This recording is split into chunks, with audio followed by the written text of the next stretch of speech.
Hey everyone, welcome to Papa's Workshop. Now we've got some big weather moving in and you might be able to hear the thunder in the background.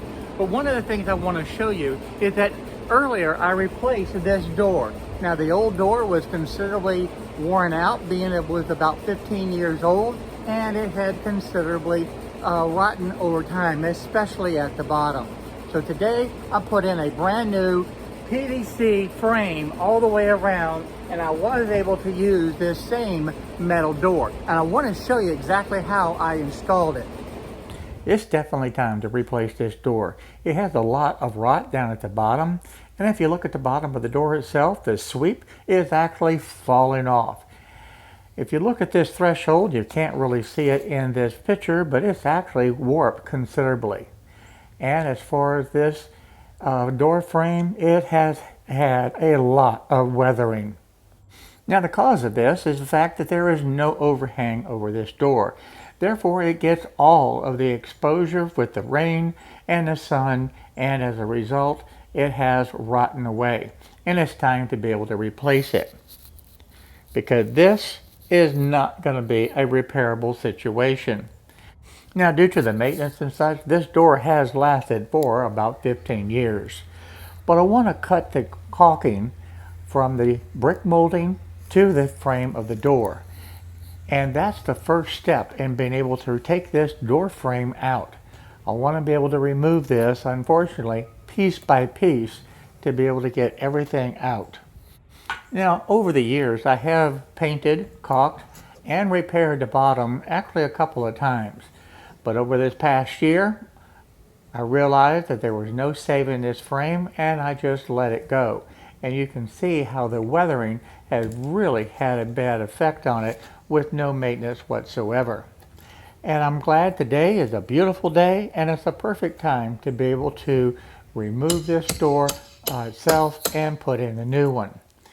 Now that all the caulking is cut loose, it's going to be easy to be able to take off the brick molding just with this little pry bar, and I can pull it right off and get it over into the trash pile. And you can see the rot on how this wood is just literally falling apart in different places. And that's just from that water coming down the side of the siding itself and then running right on top of this brick molding. Ideally, I would have an overhang over this door, and that's something that I may consider for a future project. But for right now, if you ever consider replacing the door, this is going to be a step-by-step process on exactly what you need to be able to do to be able to take an old door out and replace it with a new one. Now the good thing about this, I am going to save the door itself. Now this weather stripping is really not in bad shape. So this just slips out. I'm going to set it aside and be able to use this perhaps later on in a different project. And just a little bit of a hint, I do have another door that I need to replace, and the door frame for that one did not come with this weather stripping. So from that standpoint, that sounds like the beginnings of a future video. I went ahead and removed the door, and I'm bringing that into the workbench, and I'm going to do all the work right here on the door itself on the workbench. And to me, that's going to be the easiest way. The hinges I'm going to reuse, so I'm going to take out these hinges, save the screws, and bring those back into the workshop, because this is going to get recycled into the new door itself. The next step is actually to remove the casing on the inside of the door. And again, I'm going to cut the caulking between the frame of the door and this casing, so I'll be able to remove this casing. Now this I want to do very carefully. I want to reuse this casing on the inside of this door. And yes, it's wood, but it's not in bad shape at all. This is the frame that I'm going to be replacing it with. It has the new brick molding, the new door jamb, and it's all made out of PVC.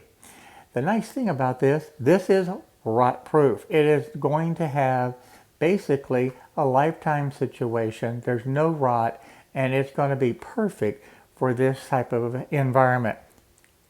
I'm also going to be replacing the threshold And this design was the only one that was available that would work. It's not the same design as the original threshold, but this one will work, and I'm going to show you how to install it as well.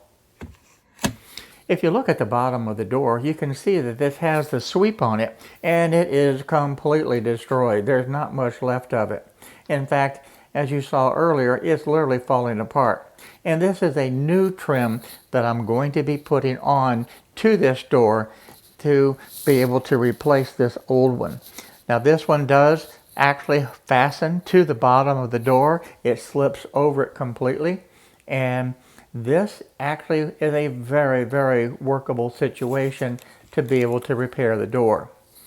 The original sweep, you can't buy them. This is what's available to be able to put onto the doors to replace the sweep, and it works extremely well. The first step in replacing this sweep at the bottom of the door is to get the old one off. The good thing is it comes off real easy. It was just about falling off to begin with. Now it does have the slots on the bottom just like that weather stripping did, but unfortunately I've never been able to find a replacement. So this bottom type of sweep that actually encases the entire bottom of the door is what's available, at least in my area. To be able to trim this to size, I'm using a pair of 10 snips. Now this is intentionally long so you can cut it to the proper size. What I want to do is cut each side first and get those little pieces out of the way. Once that's done, then I can cut the bottom. You want to be very careful with the thins to make sure that you don't damage them. So I make sure that they're laying down flat, and then I can take the 10 snips and cut right across the bottom, and this is done very easily to be able to cut it. From there, it's time to put this new sweep onto the bottom of the door. Now it has places for the screws. Make sure that the screws are going to be on the inside of the door. Very, very important. You don't want that to be on the outside because you run the risk of the water being able to get into those screw holes and cause damage to the door. But literally, it just slips onto the bottom of the door, and it's just that simple. The new sweep is installed. Now, let's install the screws to be able to secure this and hold it in place. Before you drill that pilot hole, make sure that you use an awl to be able to keep it centered. And grab the drill bit and the drill, and you can drill that little pilot hole in there. And then that makes putting in the screw very, very easily, having that pilot hole. Now I'm using a little screw gun to be able to screw it in, and just like that, it's done. Now the good thing about it, the screws are provided. Inside of the package with this bottom sweep, you have enough screws to be able to take care of this bottom. And they're actually pre-painted. The heads are painted white, and that's actually very good also. Now I do plan on painting this door, but for now they're white, and that's good. I hope that you can see that this process actually is very simple to do. I think anyone really can do it with the most basic tools to be able to repair the sweep that's at the bottom of your door.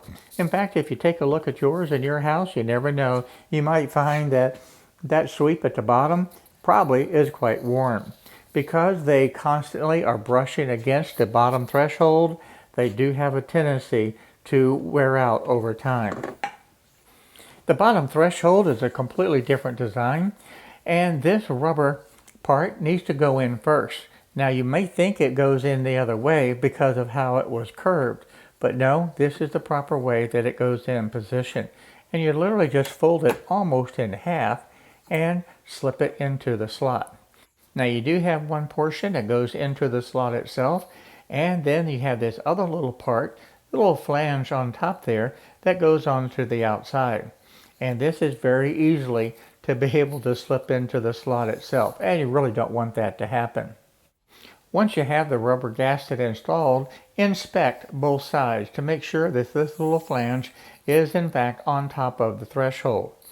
If you find that it has dropped inside, take a plastic putty knife, not a metal one, and run right along this edge and lift that little flange out onto the top of the threshold. It's really that easy. You don't want to use a metal spatula or putty knife because that potentially could damage and cut this rubber gasket. There's two other small little gaskets that go on the underneath portion, and this helps to seal the threshold to the concrete.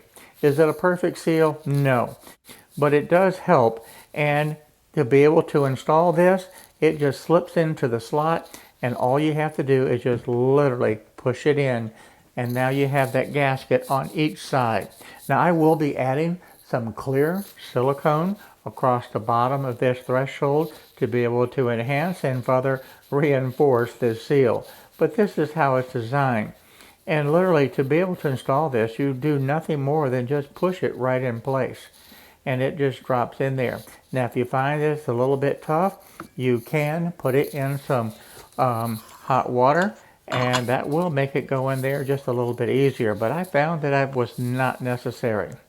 It's time to start rebuilding now the new door frame. The most critical part about this whole entire process is to make sure that these hinges line up properly. So I'm taking extra special care to make sure that I transfer the old cutout from the old Jamb over onto the new one. And I want to make sure that it's exact. If this is off even a little bit, that door is not going to fit into these new hinges, and that's going to cause a lot of problem and having to rework a lot of different things on this hinge to make it work. So take your time, create a method to be able to correctly transfer this information from the old door jamb into the new one, and carefully mark the layout. To be able to cut these mortise for the hinges, I actually have a little small jig. It's designed to be able to take a couple of screws and screw it in, and I don't want to do that on the PVC. My choice was to use some hot glue and literally glue the jig to it. To be able to give some extra reinforcement, I used a couple of spring clamps just to make sure that it stayed in place and supported that hot glue. From there, I have a dedicated router that does these mortises, and all I have to do is just cut this. And I have the bushing and the router to be able to work in conjunction with this jig, and that's a nice setup. Having a dedicated router is something you actually don't need, but it's nice. Now that router, you'll notice, is very, very old. That router is back from the 70s, and it has served well. But here again, this router, this is the only thing that it's used for. So for a router that's 40 plus years old, I think it still does a pretty good job. And in conjunction with this jig, gives me the perfect mortise for these hinges to be able to drop into. Now keep in mind, this jig was set up with screws to be able to hold it in place. And if you're working on a wood jamb, then using the screws to hold it in place is just fine, because you can easily putty it, paint it, and go on. But because this is a PVC, I did not want those screw holes in that wood because it was just not necessary. And I found that just using the hot glue and these spring clamps worked out really well to be able to hold this jig in place. And as you can see, it makes a perfect mortise. And these hinges are just able to drop directly into position, and they can be screwed in. Now I'm using temporarily the little short screws because I will be putting in some 3-inch long screws to be able to hold this frame in place and replace these small screws. But for now, this is going to be just fine because I want to build the frame, attach it to the door, and make sure that everything works properly. Before you actually assemble this door frame, you need to make sure that it is the correct length. And I did have to cut off just a little bit because of the threshold and the door. But once that was done, it's time to assemble the frame. Now I used a pipe clamp here to be able to hold it in place so I don't have to worry about anything moving while I pre-drill the hole and put in this 1 5/8 inch long screw. Now I'm using 3 screws on each side, and that's going to give plenty of support to be able to hold this frame together. But of course, I am pre-drilling all of these holes to begin with. I don't want to have a chance on that PVC breaking. Not that it would, but you never know. Pre-drilling is definitely the way to go with this. 3 screws is ample. You really don't need any more than that. And I'm going to, of course, repeat this on the other side. And with that part completed, I just carried this door and the frame out to its opening and put it into place. The shims go all the way around. You can see the shims here in place to be able to keep it exactly where it needs to be. Now, one thing that I did not catch on the camera, I thought the camera was rolling and it wasn't, was the actual installation of the door where I slide it into the opening. The most important thing that you have to be able to do is get this hinge side completely plumb. And rather than using nails on this side, I use the screws into the hinges. And the screw that I use was this one right here. It's about 3 inches long. And that screws into each of these hinges. I'm able to get it completely plumb using those 3 screws. And that is the key to this door installation. Now, in the previous door, I only had one of these 3-inch screws in each of the hinges. Well, this time, when I replaced this with a PVC frame, I decided to use this 3-inch screw in all 4 of these slots. That way it gives a lot more of the security that I need to be able to have for this door. And then on the door lock side, you see no holes whatsoever. And to me, that was very important because all of those are behind this weather stripping. Now, off camera, after I nailed it in with a 16 gauge, 2-inch long nail with the nail gun, I came back and pre-drilled. I put in the additional 8-penny finishing nail. Now, these are galvanized, and that is going to give the security that I want on this side of the frame. In addition to that, for the keeper itself on the lock, I do have long screws in there that go into the wood. So this door is a very strong, secure door. Now, once everything was nailed, it's time to put the weather stripping back in. And it just slips back in. And of course, I'm using the new weather stripping for this door. But that hides all of the nails. Here's a look at the finished installation. And you can see the threshold at the bottom. And of course, that's just screwed into the concrete. And it meshes directly into that PVC frame. Now, the only thing that's left is to putty the holes and be able to paint this door. Now, I've got some good weather right now, but some really bad weather is moving in pretty soon. I want to take this opportunity to thank everybody for watching this video. In addition to that, I want to especially thank the Patreons who help support this channel. The support that the Patreons give and the support that each and every one of you looking at this video provides is really amazing. And those Patreons are absolutely fantastic who support this channel by being able to help provide a monetary support. And every single dollar of that money from the Patreons goes directly back in to producing these videos. So a special thank you for each and every one of the Patreons, and thank you for all of you out there watching these videos. I'm hoping that you are learning something that you can use in your everyday lives to make your lives better. I want to thank everybody for watching this video today, and I've got to get inside before this weather really starts coming down. But this is an installation of a door that really, quite frankly, is not that difficult. With just a little bit of practice and watching the video, you're going to be able to do this yourself to replace that damaged, rotten door that you have in your house. So if you like this video, by all means, give me that thumbs up, and don't forget, that little subscribe button right down below and the notifications so you're not going to miss out on any of the videos that I'm uploading. So I look forward to seeing each and every one of you in the videos that are upcoming. So for now, bye-bye, and I can't wait to see you in the shop again.